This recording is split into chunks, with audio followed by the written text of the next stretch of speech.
Strike 3, umpire Billy Golden announced in his resonant baritone, signaling the end of the top half of the third inning at the small Admiral Fetterman Field in Pensacola, FL, home to the Pensacola Blue Wahoos, the AA affiliate of the Miami Marlins.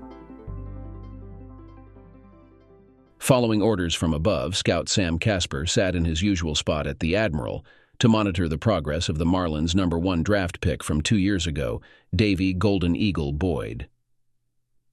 This was Casper's second trip to Pensacola this season. The big league club hoped that last year's prized draft pick would be ready for the show by September, and they trusted Casper's judgment, as he had been scouting for them for 18 years. With a solid .286 batting average, 12 home runs, and 36 RBIs by mid-June, Boyd was proving worthy of the $1.75 million signing bonus the Marlins had given him, Casper thought. The 6'4", 240-pound 24-year-old showed promise in hitting for average power, fielding his first base position, and running swiftly, making him just a step below the potential of the Angels' Mike Trout, widely regarded as the best player in the game. Boyd exuded confidence as he swaggered up to the plate as the third batter of the inning for Pensacola. His long, wavy blonde hair flowed out from beneath his batting helmet, and his large biceps and triceps stretched the short sleeves of his uniform. Nearly all the women in the small ballpark sat up straighter and focused more intently on the batter. Home attendance had increased this year, particularly among women. Casper had his notepad and pen ready to record the at-bat and his observations. He might have been the only man in the ballpark paying more attention to the batter than the women. With the bases empty and 1 out, Boyd worked the count full, then smashed a 96 mph fastball over the left field wall. The ballpark erupted in cheers. Casper, grinning ear to ear, scribbled furiously. It was his recommendation that led the Marlins to make Boyd their top pick. Later in the game, Boyd added an RBI single, helping the Blue Wahoos secure a 4-2 victory. Casper took more notes before heading to the Wahoos' locker room to talk with Boyd and the team's manager. Alyssa Graber and Tracy Strickland sat at a corner table in La Scala, an upscale restaurant, enjoying cheesecake and shots of Galliano. The well-dressed pair of 30-somethings blended seamlessly with their surroundings. In contrast, Davey Boyd and Arturo Gonzalez seemed out of place as soon as they walked in. They had come to celebrate that afternoon's victory and were seated at a central table. "Ooh, I'll take that blonde specimen over there," Tracy said, indicating Davey. Alyssa followed Tracy's gaze to the two ballplayers. "Oh, please, they probably haven't read a book between them since Sally and Jane. $10 says they both order burgers," Alyssa said. "Deal. You know them?" Tracy asked. "I only know they're from the local baseball team. Your fantasy boy there is their bonus baby. He's got a big deal to sign." Good-looking and rich. "That's always a nice combination," Tracy said, a slow smile spreading across her face as the athletes glanced over at the women. "Doesn't it bother you that they're probably young enough to be our kid brothers?" Alyssa asked. "I don't want to buy one, just rent one for a while," Tracy said, flashing her perfect white teeth in the direction of the players. "Would you look at that?" Davey exclaimed to Arturo. "A pair of MILFs just waiting for some company." Davey, being the player with the substantial contract and bonus, was treating his teammates as he usually did when they went out together. He signaled the waitress and requested that she bring 2 more drinks to the women at the corner table. "You do know that both of those women are married, and the one with the shorter hair is the wife of Mayor Richard Strickland?" the waitress inquired. "That's fine," Davey replied. "I just want to buy them a drink, not rent one for the evening." The waitress smiled and carried out his request. The players watched as the waitress delivered the drinks, then raised their own glasses toward the women. The women responded by raising their glasses in return. The players or their burgers while watching the women talking. "Damn it, aren't you already dating that cute little blonde?" Arturo asked. "So what, Artie? We're just friends with benefits, not married. Besides, there's nothing better than married women. I teach blondes all the subtleties. but I bet these moms could teach us something. They have been doing this for many years, and my experience tells me that right now they may be looking for something new. I had no idea that you were an expert on moms. Hats off to you, Professor." Both baseball players laughed. Alyssa was married to a banker. She was 36, with long blonde hair, a pretty face with blue eyes, and a curvy figure.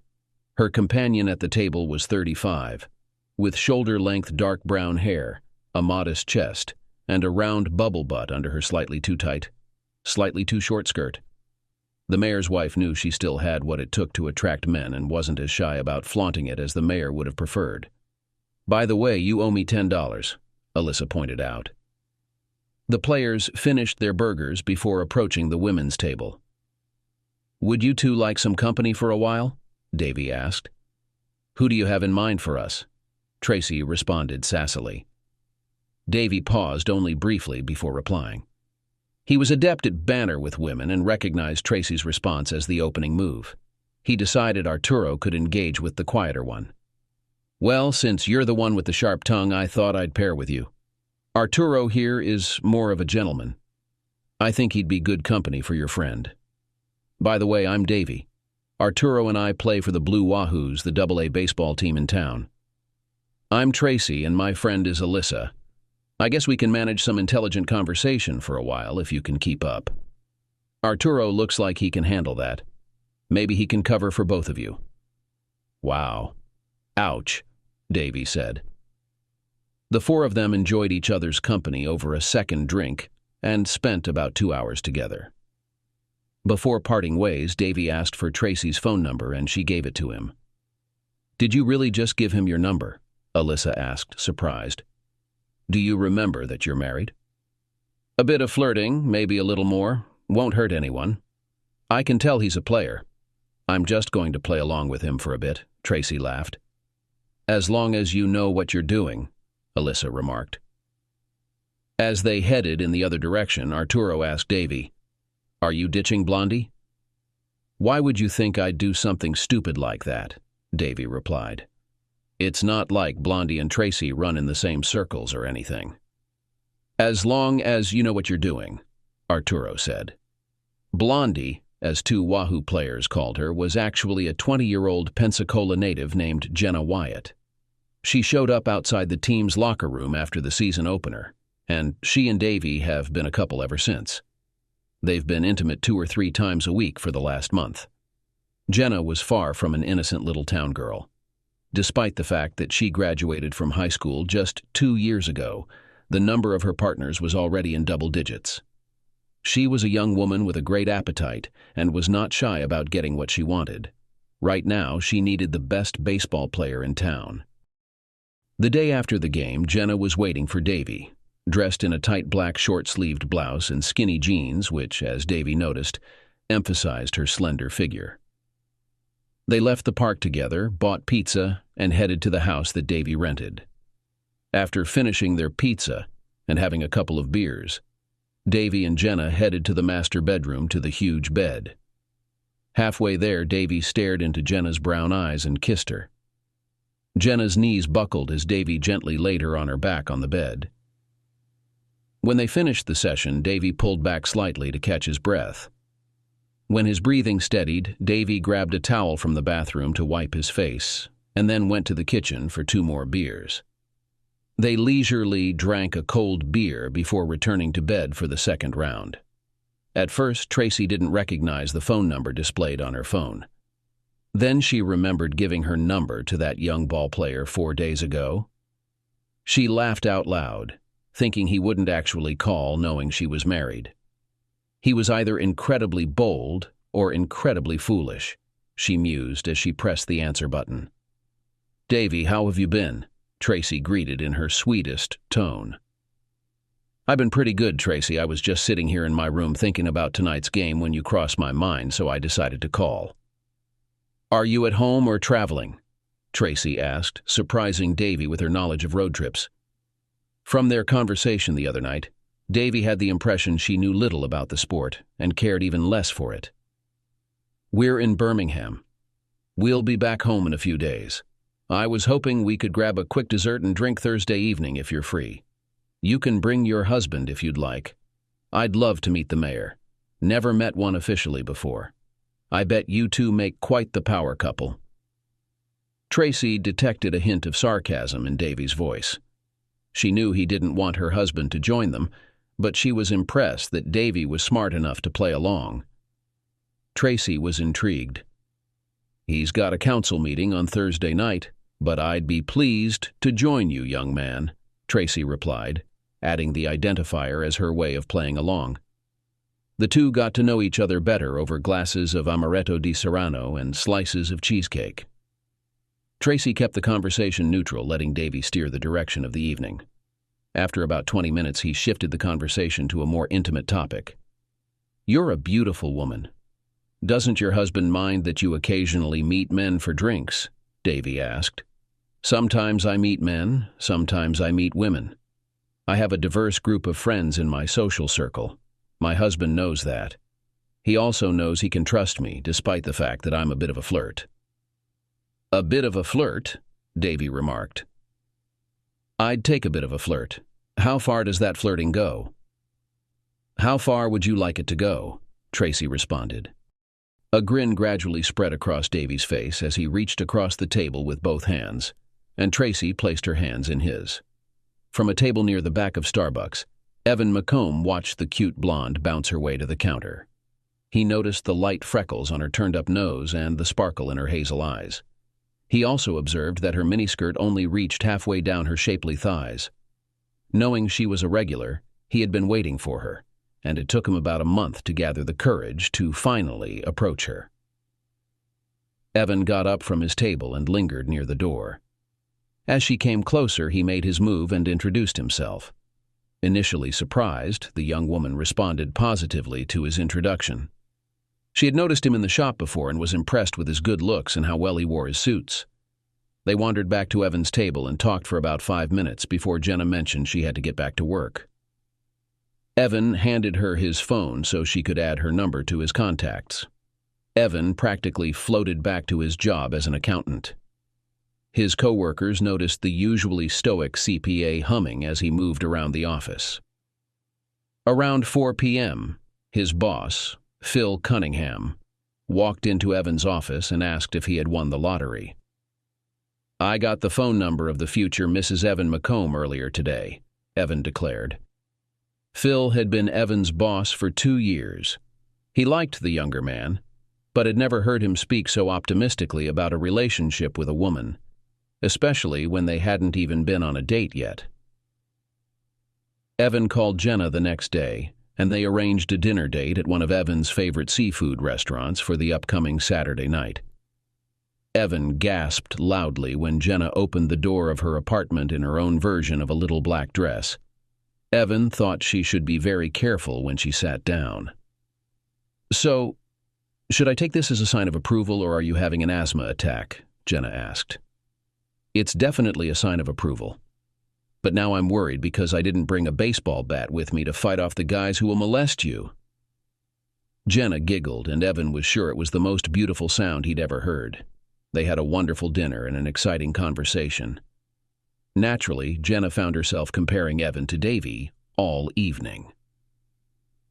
Although Davey may have won in most physical aspects, Jenna realized that Evan was far from unattractive, and she had to admit to herself that she seemed to get along with him in many ways than with Davey. However, she and Evan did not discuss their other dates, as it was only their first date. They might talk about it again sometime in the future, but for now they were just enjoying each other's company. The evening ended with a chaste kiss at Jenna's door. The next evening didn't end with a chaste kiss at Jenna's door. Jenna and Davey exchanged a kiss before moving into the house for an extended meeting. Tracy was pleased with how her relationship with the young athlete was developing. He turned out to be more educated and well-read than she expected, and they enjoyed going to the nearby museum and the opening of an art exhibition. At an art exhibition, they met several of Tracy's friends and her husband, and Davey was surprised at how calm Tracy was about being seen with him in public. While Tracy seemed as conservative as her husband, She knew that in a different time and place she could have easily been a wilder woman. Her only outward expressions of this were her tendency to flirt and a small tattoo on her left wrist, usually hidden under several bracelets. None of Tracy's female friends were upset or surprised by her being with the young athlete, though the pairing did raise some eyebrows among their husbands. Most of her friends were well aware that Tracy was a notorious flirt, but to the men, this seemed to be a bit too much. Several of these men wondered how much her husband, the mayor, knew about her latest flirtation. In reality, Mayor Richard Strickland knew very little about his wife's recent activities. Despite her habit of taking her flirting a bit too far for his liking, he had always trusted her to know where to draw the line. For the first 11 years of their marriage, Tracy was the well-kept wife of a successful attorney. However, a little more than 2 years ago, the lawyer decided he needed to become the mayor of the small city where they lived. At 41, Richard was 6 years older than his wife, yet like her, he appeared younger than his age. His short brown hair showed no signs of graying, and his regular gym visits kept him toned and somewhat muscular. Most people considered him good-looking, although not quite as attractive as his beautiful wife. The fall election was not much of a contest, with Richard winning about 2/3 of the vote. It seemed that most of his constituents believed he would bring the same strong work ethic to the mayor's office that he had demonstrated in his career as an attorney. As with most mayors, Richard had numerous meetings to attend and probably hadn't spent as much time working since the early days of his career at the law firm. Some of his friends wondered if he was dedicating too much time to his mayoral duties at the expense of his marriage, especially when they saw Tracy out with Davey. Tracy served as the executive director of a city-based nonprofit.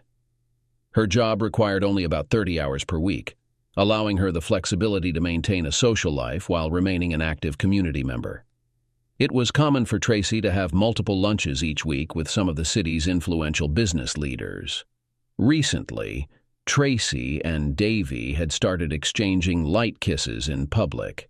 Tracy observed that this went largely unnoticed in certain circles.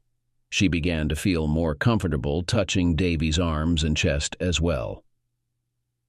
Frequently feeling a sense of arousal when around the young man, she realized it was only a matter of time before Davey became her first lover.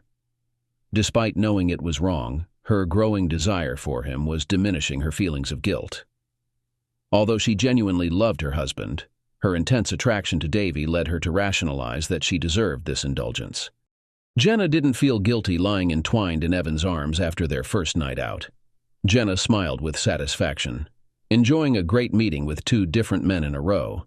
Neither man had mentioned exclusivity, and Jenna planned to enjoy what both had to offer, until she had to make a decision. Mayor Richard Strickland and 3 other men were sitting in a dark corner of the city's only upscale Hungarian restaurant. They discussed the details of financing a distribution center that was negotiating construction in the city, which could potentially create several hundred jobs and increase tax revenues. He needed to focus on the meeting. However, his concentration was shaken when he saw his wife enter the restaurant with the City AA baseball star. They were escorted to a table at the other end of the room. "This guy is handsome, big," the mayor thought. "She's become a little bold lately." He allowed himself another 5 seconds to contemplate what he had seen before refocusing on the meeting. Mayor Strickland didn't notice Tracy's tight black miniskirt, which she had specifically bought for Davey. It was evident that she wasn't wearing a bra under her silky black blouse. Davey was more animated than Tracy had ever seen him. He proudly shared that he was the hero of the day with 2 home runs, 3 hits, and 3 RBIs. Although Tracy didn't understand what he was talking about, she knew it was something good based on his smile, his excitement, and the sparkle in his eyes. She knew that tonight their relationship would reach a new level. As they dined, Davey became more relaxed, and Tracy observed this transformation with quiet pride, feeling that she played a role in shaping his personality. "How about we get dessert to go?" Tracy suggested with her beautiful signature smile. "Richard won't be home until around midnight." That gives us nearly 3 hours to enjoy that dessert. Absolutely, Davey responded enthusiastically. Tracy's miniskirt was taken off 15 seconds after she entered Davey's house. As he and Tracy lay panting, they both had almost the same thought. This was the best intimacy of their lives. Richard Strickland half-walked, half-staggered into his house at 12:30 a.m., feeling like a triumphant hero. His efforts had just secured a distribution center for his city, generating numerous jobs and tax revenue. The deal was finalized over a fine meal and many drinks at the city's upscale Hungarian restaurant, Magyar's. As he slowly ascended the stairs, he recalled a fleeting glimpse he had at the restaurant, his wife in the company of the city's star ballplayer, Davey Boyd. As the executive director of one of the city's larger nonprofits, Tracy could have had any number of legitimate reasons to be with Boyd. But, if that were the case, his meticulously organized wife would have informed him beforehand. He didn't remember any conversation in which she mentioned meeting Boyd. Richard knew his wife was a major flirt and had the allure to back it up, but he also trusted that her flirting was just that and nothing more.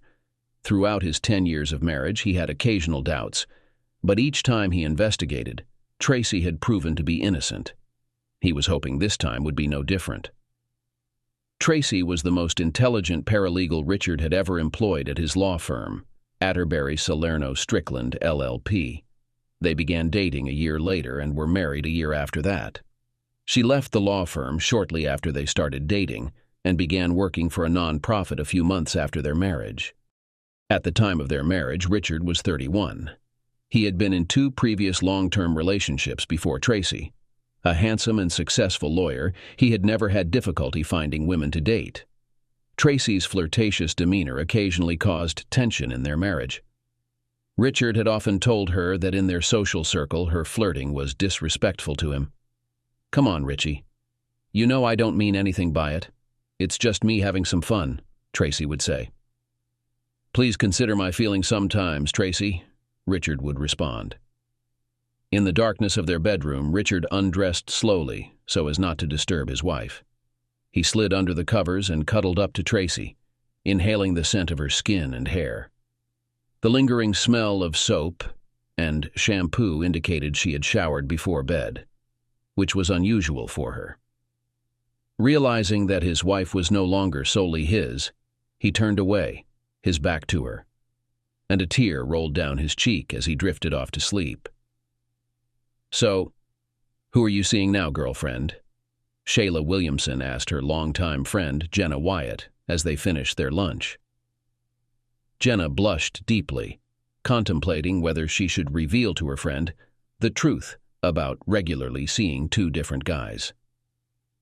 She wondered why she felt guilty about it, since there had been no discussion about exclusivity with either man. Perhaps it was because Shayla had known her long enough to remember that at 20, Jenna was far from being inexperienced. Shayla noticed Jenna's deep blush and immediately understood its meaning.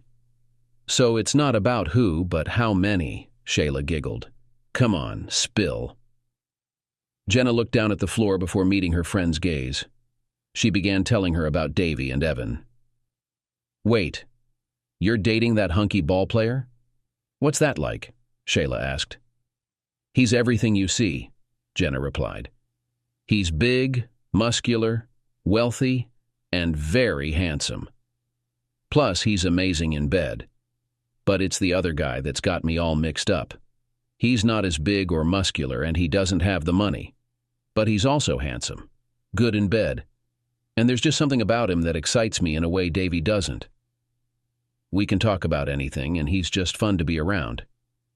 And I miss him when I'm alone. I don't miss Davey like that when I'm alone. Does that make sense? It looks suspiciously like love, baby," Sheila said. "You should try to keep him until he goes to someone else. A baseball player may be a funny guy, but love is priceless. Act fast, Jenna." Jenna looked straight into her friend's eyes. She could see that Sheila was being completely serious. "Sometimes when Davey gets nervous, I know he just wants intimacy," Jenna admitted. "Eva wants to be with me. Intimacy is just a bonus." And here's the answer to that question, Jenna. Despite this conversation, Jenna didn't hesitate to agree when David called and set up a date 2 days later. He bought a ticket to the game, and after that they planned to go somewhere. Evan and his friend Scott Segura had great seats for the Wahoo's Thursday night game. When Davey Boyd hit a 2-run homer in the 6th inning, the stadium exploded with cheers. From his spot about 5 rows up from the Wahoo's first base dugout, Evan thought he recognized a familiar voice amid the noise. 3 rows in front of him, right behind the dugout where players' family and friends sat, was Jenna. She was dressed nicely, but seemed to be alone. Evan didn't mention anything to his friend, but he kept an eye on Jenna for the next few innings. He observed that Davey glanced directly at the young blonde woman several times, and she appeared to wave at him once or twice. Evan wasn't naive. He knew what he was seeing. He felt uneasy, but as he sat there thinking, he realized that neither he nor Jenna had ever agreed to be exclusive. He understood that he needed to address this, assuming she wasn't already involved with the ballplayer.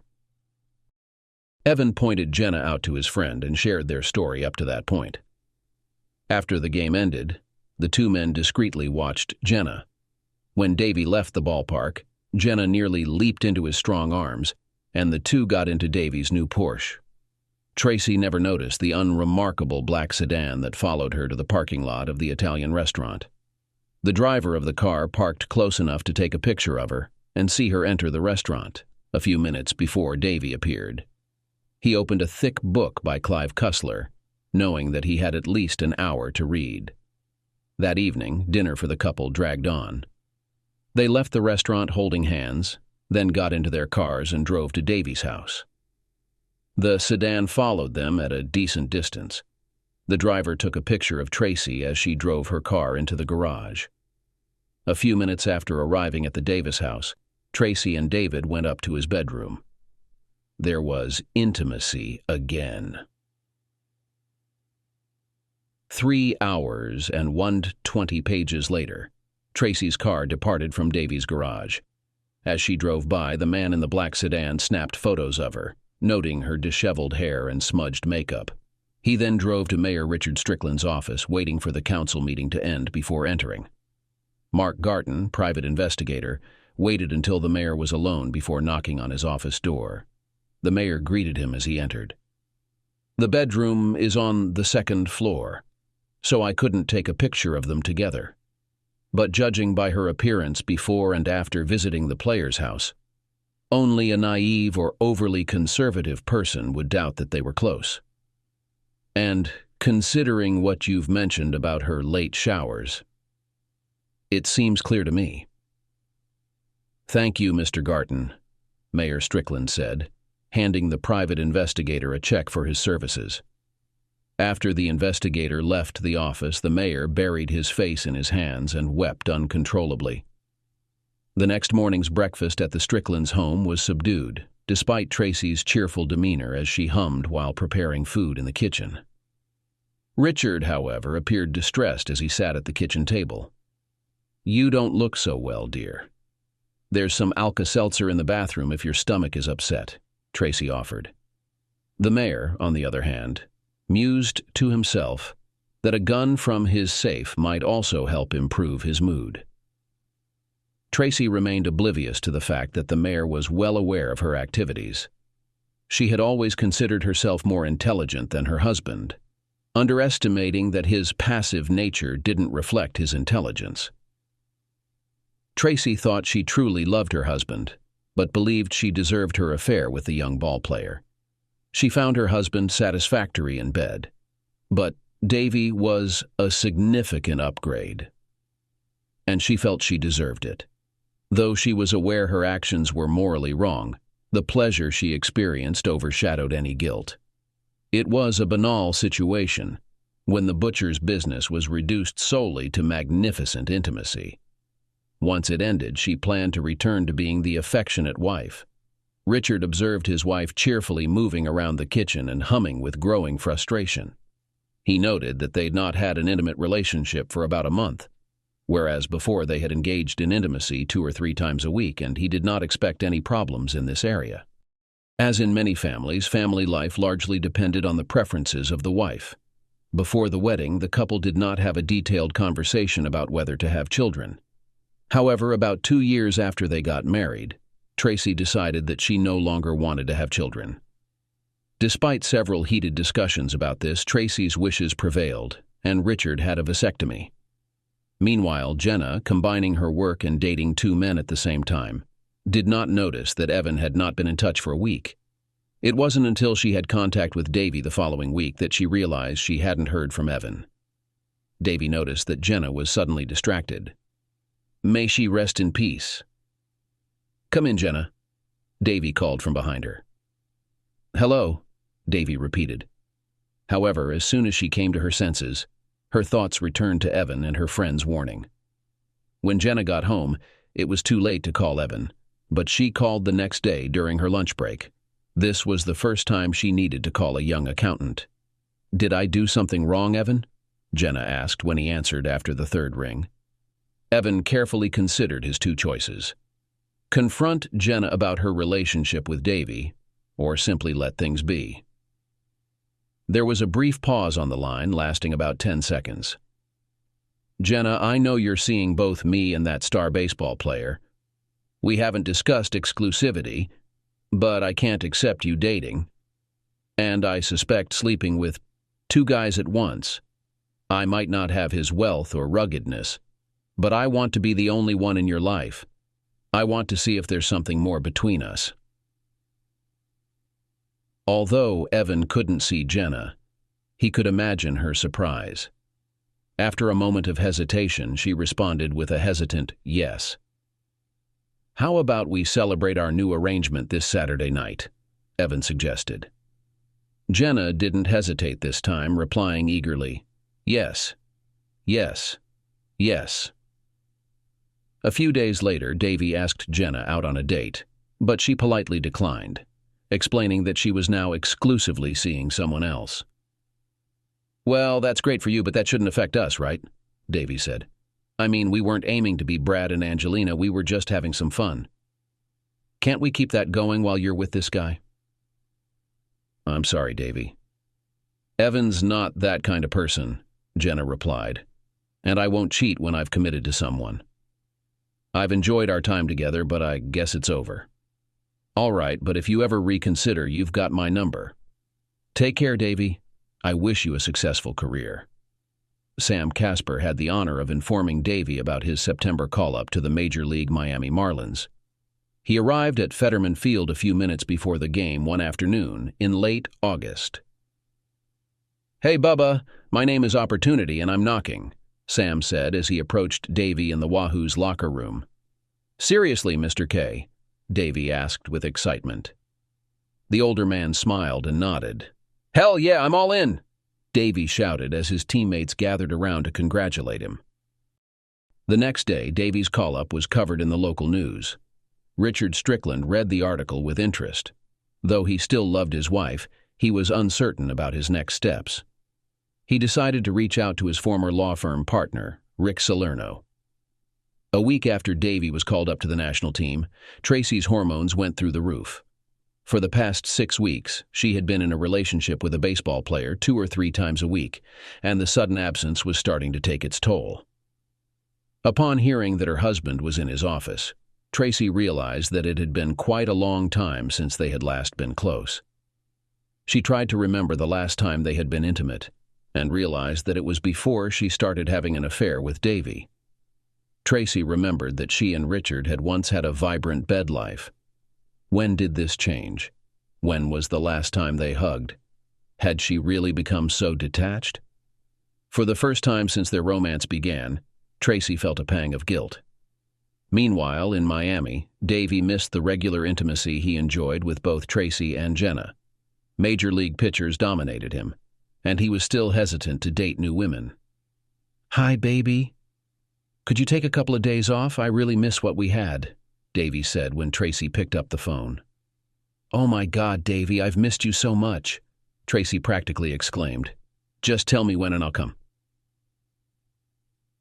That evening, when Richard returned home, Tracy informed him that she and Alyssa were planning to spend a few days in Miami to go shopping, if he didn't mind.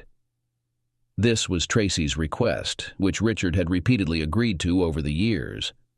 However, this time Richard was caught off guard and tried his best to hide his surprise. Did she really want him so desperately that she thought he didn't suspect anything? Was it more than just a physical attraction? Richard wondered about the extent of her betrayal. He took a deep breath to calm himself and agreed to her plans. He felt that this could be the last straw. Then Tracy took a taxi from the airport to the apartment that Davey rented. As soon as Davey opened the door, she rushed into his arms and kissed him. "Oh, I want you so much right now, but I have to go to the stadium. This is the big league, baby. We'll have dinner together when I get back. I'm so glad you're here. I'm going to give you an incredible feeling," Davey exclaimed. Tracy felt more energetic and cheerful than she had ever felt since Davey left. She opened her suitcase and took out beautiful underwear. Whether it was the thought of Tracy waiting for him at home or the promise of many more wonderful evenings ahead, Davey had a fantastic game, hitting a major league home run and earning 3 RBIs. On the way home, he bought Chinese takeout and almost threw open the door of his apartment when he entered. Tracy was sprawled on the couch with a glass of wine in her hand. He put the Chinese food on the kitchen table, and it stayed there for the next 2 hours until a tired and sweaty Davey and Tracy finally got to it. Around the same time Davey and Tracy were showering at Davey's the next morning, Richard was reviewing his divorce application. It was a simple 50-50 split, but Richard planned to pay alimony only for 5 years, provided that Tracy would pay for her own housing and that Davey would not live with her. Richard knew that this approach might seem petty, but it was probably the best victory he could achieve in court. Evan was practically celebrating when he found out that Davey had been transferred to the major league team for September. Although he trusted Jenna completely, it was still a significant relief that Davey was no longer in town. Jenna understood that Davey's promotion was good for him, but since she was devoted to Evan, she wasn't bothered by Davey's absence. During the 3 days they spent together, Davey and Tracy enjoyed intimate moments and dined at several upscale Miami restaurants when Davey wasn't playing. Davey noticed that Tracy's skirts and dresses seemed shorter than the ones she wore in Pensacola and thought they made an impressive pair. Tracy could feel the eyes of the other diners on her. Some were attracted by Davey's presence while others admired her appearance.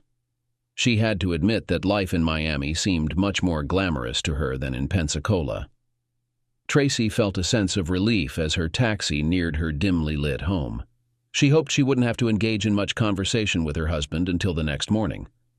Having showered earlier in the afternoon before her flight, she was at least confident that she wouldn't walk in smelling like another man's scent.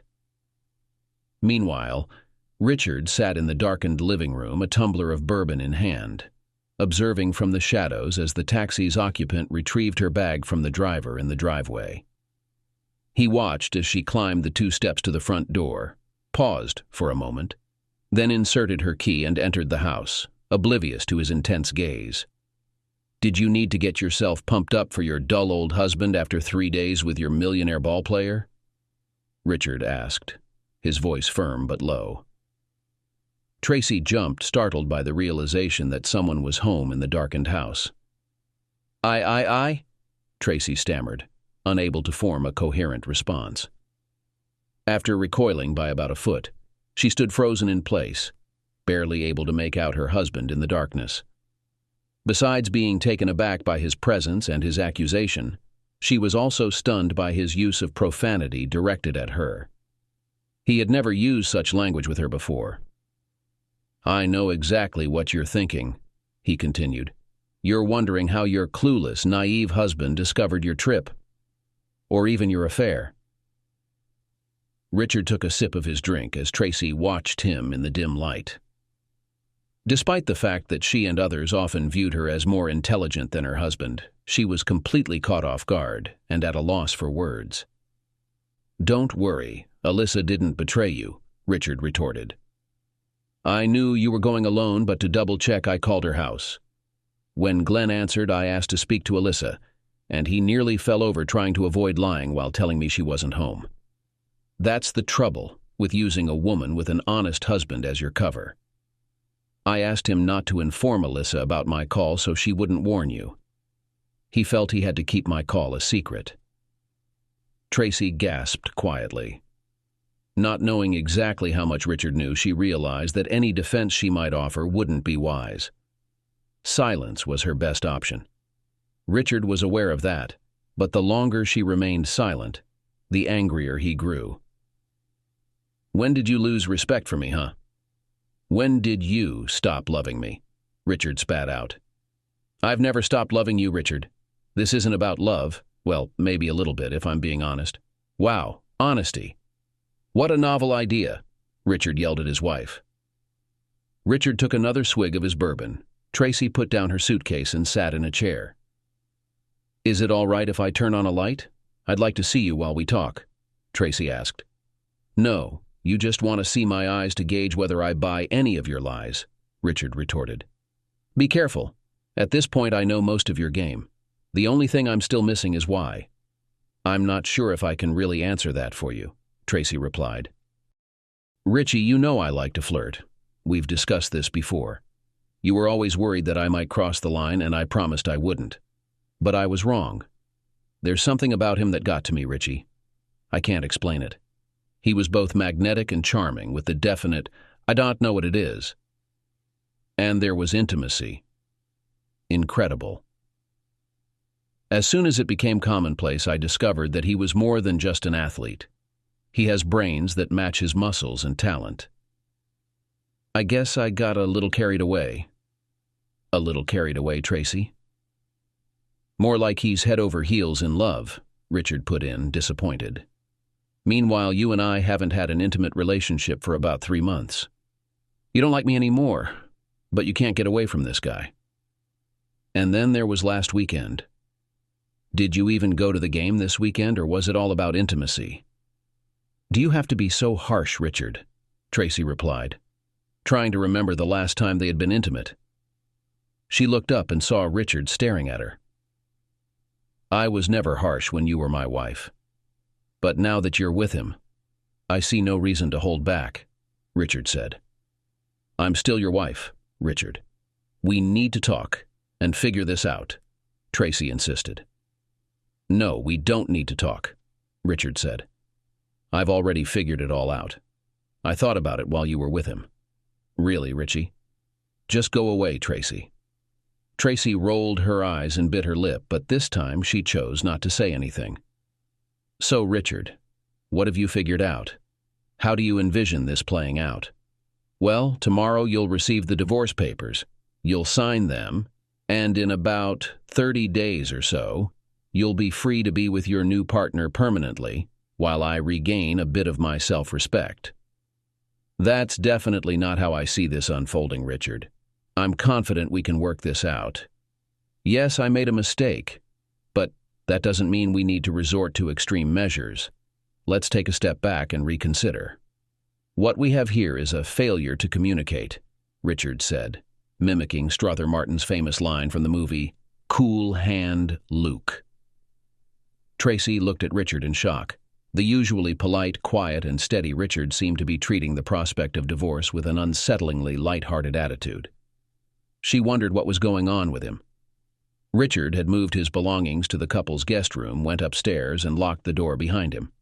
Meanwhile, Tracy sat downstairs, her mind racing. She had never anticipated being caught, and the potential consequences that might follow. As Richard had informed her, Tracy was served on Monday morning.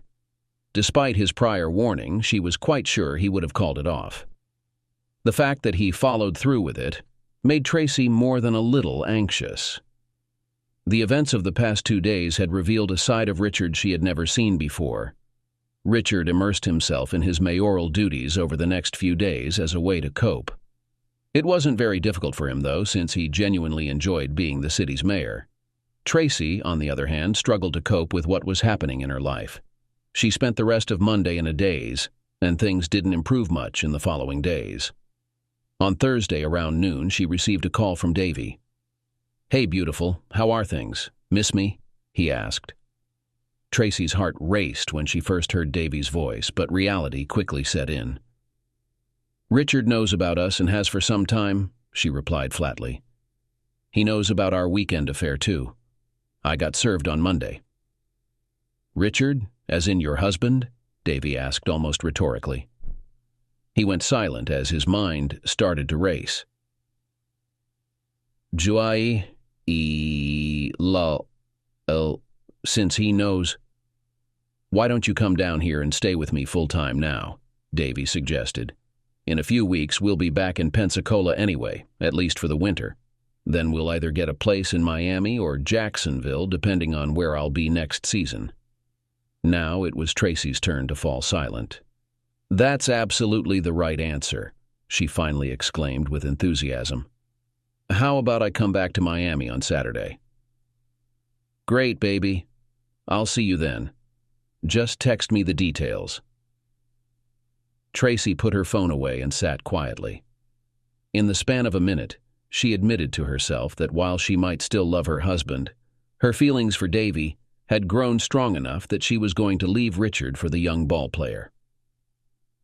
"I'm sorry, Richard," she whispered to herself. Richard didn't come home for dinner on Thursday night, but Tracy was sitting in the living room in the dark with a glass of wine when he walked in around 9 p.m. She found the situation very ironic and smiled to herself when he jumped as she greeted him. "Hello, Tracy," Richard stammered, immediately sensing that something was up. "Let me grab a beer and we can talk." Tracy had to admit that her setup didn't seem to throw Richard off balance as much as she had hoped. He was back in the room with a beer within a minute and gave her a crooked smile as he sat in a chair. "The floor is yours, Tracy," he smirked. Richard's self-assurance made Tracy uneasy. She looked down at the floor but then realized her husband was staring at her in the dark. "I'm going to head back to Miami for a few weeks. Stay with Davey. We'll be back in October. That should give you time to figure things out," Tracy said. "Are you completely crazy, damn it?" Richard yelled. "You tell me you don't want a divorce, but you're going back to screw this guy for a few more weeks? I'm nobody's knowing cuckold. If you leave, you might as well stay away forever, bitch." Richard jumped out of his chair, dumped his beer in the kitchen sink, and stormed off to the guest room. Tracy smirked behind his back, truly believing she had taken back the power. Tracy enjoyed her time with Davey when the Marlins played at home, but she felt lonely when the team was on the road. Davey often hung out with the younger players, all of whom had younger wives or girlfriends, and Tracy didn't have much in common with them. She also didn't relate to the older players' wives and girlfriends who had been around baseball long enough to understand and appreciate the game, something she did not. When the Major League Baseball season ended in early October, Davey and Tracy flew back to Pensacola. They returned to Davey's rental home, but after a few days, Tracy decided it was finally time to confront Richard. She knew he would never take her back, but she went to her former home to retrieve the possessions and clothes she had left behind. Tracy was surprised to find that her key no longer worked in any of the doors. She hadn't expected Richard to change the locks. Left with no other option, she rang the front doorbell. "The prodigal wife returns," Richard said as he answered the door. "Are we going to keep doing this?" Tracy asked. "Absolutely," Richard replied, smiling widely. Tracy explained that she had come to collect the remainder of her clothes and possessions. Richard led her to the garage where several garbage bags awaited. He opened the garage door and told her to load them herself. She expressed her disgust with a huff, while Richard chuckled and walked away. 2 weeks later, Tracy was certain she had missed her period. She realized that when she first arrived in Miami, the device did not think to buy protection, and on the first night they made love twice before the next day, he bought a dozen. When Tracy told Davey, he was quiet. "We can handle this. I'm sure the team doctors will know the best doctors to take care of it safely," Davey finally said. Tracy started crying softly. "I can't do that," she said. "Mike, I could never do that." "It's okay, babe." I've always wanted a lot of kids, maybe not this early, but I love kids and have always wanted a bunch. I didn't, Tracy whispered.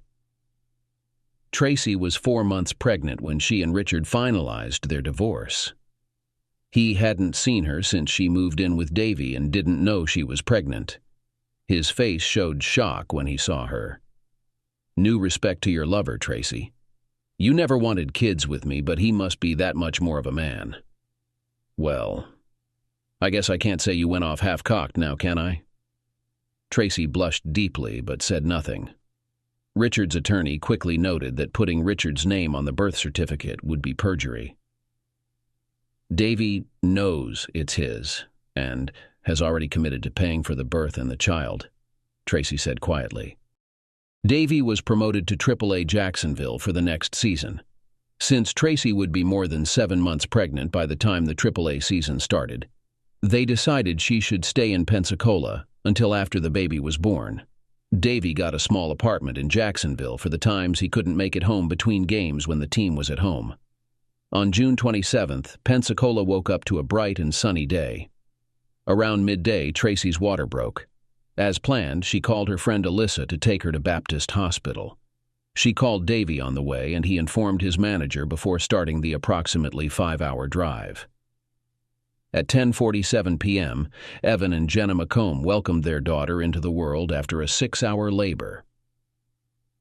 Evan, now an assistant vice president at the accounting firm where he worked, cut the cord and felt like he was on cloud 9.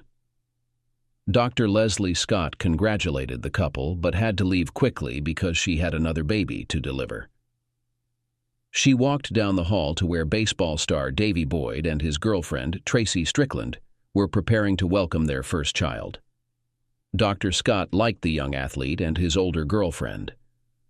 Although they weren't married, she noticed that Davey was very attentive to Tracy, who was managing her first pregnancy well despite being 36 years old. While noting that a first child for a woman of 36 wasn't uncommon, Dr. Scott was aware of the increased risks compared to a pregnancy in a woman in her 20s or early 30s. Tracy had carefully monitored her weight, gaining only 27 pounds during her pregnancy. The doctor also observed that Davey seemed more excited about the pregnancy than Tracy. During one appointment, when it was just the two of them, Tracy had confided that she had her soon-to-be ex-husband get a vasectomy because she didn't want children. This pregnancy was the result of an unexpected outburst of passion between Davey and Tracy when they did not have protection at hand. Dr. Scott thought to herself that they wouldn't be the first couple to find themselves in such a situation. While Tracy and the baby stayed in Pensacola, Davey returned to work in Jacksonville. 2 weeks later, he was sitting in a quiet restaurant with an elderly woman when an angry man approached them. "Who's your friend, Cassie? Does he know you're married? How many times have you slept with him?" he shouted at them. There was silence in the restaurant. Davey looked at Cassie, and she looked back at him. Cassie stumbled a few times before Davey slid off the chair and walked over to the older man, who was several inches shorter and lighter. When the police and ambulance finally arrived, Davey was lying on the floor. His right eye was swollen and darkened. Harrison Walker, a construction worker and Cassie Walker's husband, had serious injuries. His wife was still sitting at the table, sobbing. Davey was still in the hospital when the incident at the restaurant became known. Needless to say, the Marlins management was unhappy that one of their high-value investors had suffered a career-threatening eye injury. Tracy was far from pleased when she heard the news, especially the story of Davey being spotted at a restaurant with a married woman. She couldn't overlook the coincidence. "Son of a bitch!" Tracy shouted into the empty room. The noise woke her infant, who began to cry. No stupid deed goes unpunished, she thought. Richard Strickland couldn't help but smile when he heard about Davey's beating. He felt no sympathy for his ex-wife and her situation. She made a poor choice, he mused, slightly altering a line from Indiana Jones and the Temple of Doom. The Pensacola police chose not to press charges against Harrison Walker, particularly after witnesses confirmed that the ball player initiated the fight. Richard Strickland had one of his staff members track down Harrison's cell phone number, and the mayor called the construction worker, providing him with the contact details of his divorce lawyer. He also extended his hearty congratulations to the young man for the ballplayer's beatdown. 2 weeks later, Tracy and the baby, whom the couple had named Frederick after Davey's favorite player, Freddie Freeman of the Atlanta Braves, moved into a smaller apartment that Tracy had rented. Tracy had her attorney contact Davey to arrange child support payments and visitation. She was still receiving alimony from Richard. As fall turned into winter, Marlins officials were very concerned that Davey's blurry vision in his right eye was not improving. Insurance would cover the contract, but nothing could compensate for the player's potential: the hits, the home runs, the RBIs. Life as a stay-at-home single mother took a toll on Tracy both mentally and physically. She seemed to have lost a significant number of friends when she and Richard divorced, and the few friends she had left didn't seem interested in spending time with a 30-something woman with a baby. She had only lost half of her baby weight before she left Davey, and in the 14 months she had been on her own, she had gained about 15 more pounds. Her chic wardrobe no longer fit and was pushed to the back of her closet and drawers, replaced with mom jeans and bulky sweaters. Her hair had grown out, and most days she just pulled it back into a ponytail. The city's two-term mayor was at a four-way stop sign in downtown Pensacola, watching an elderly woman push a baby stroller through the intersection when she twisted her ankle and fell to the ground. Ever the gentleman, Richard Strickland turned on his hazard lights, got out of his vehicle, and went to assist her. As he approached, he thought she looked familiar, and became certain when he helped her to her feet. "Hello, Tracy. It's been a long time, hasn't it?" Richard said softly, looking into her face.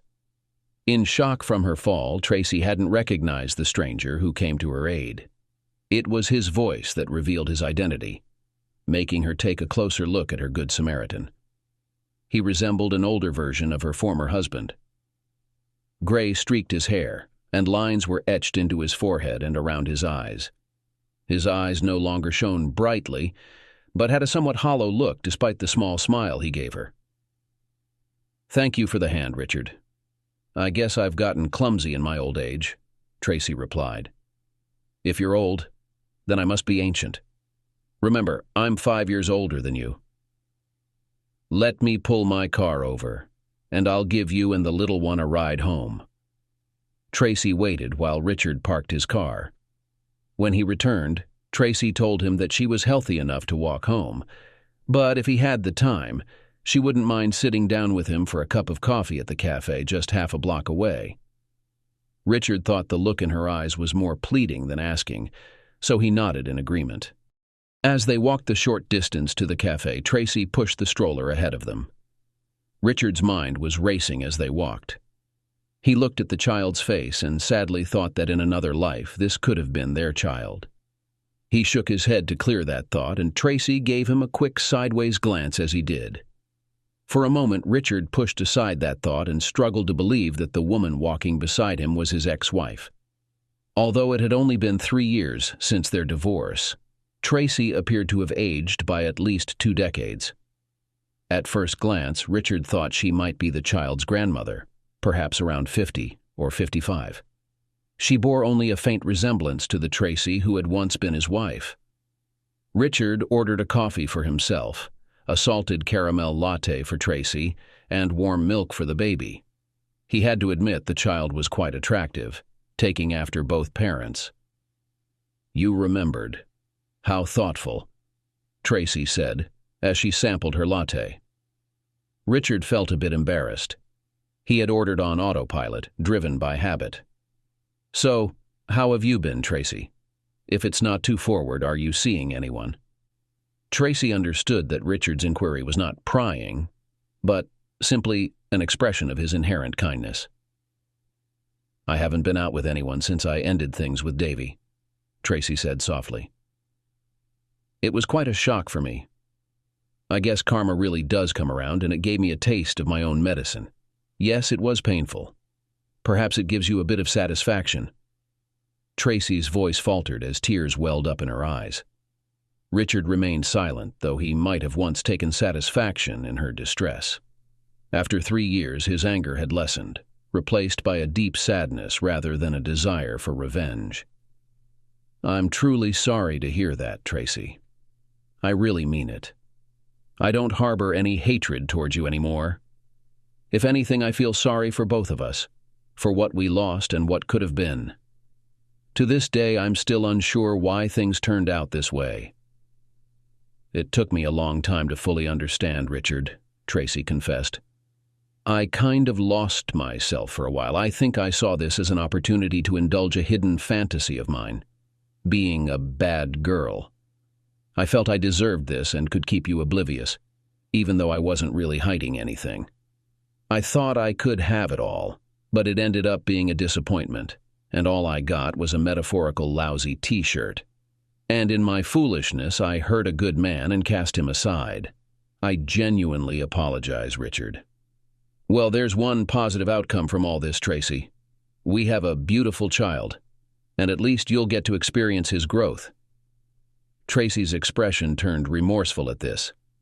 "I know you didn't plan for children, Tracy, but it happened. When life gives you lemons, make the best of it, and never let him feel unwanted. You have a tremendous capacity for love. I know that from experience." Tracy began to cry softly.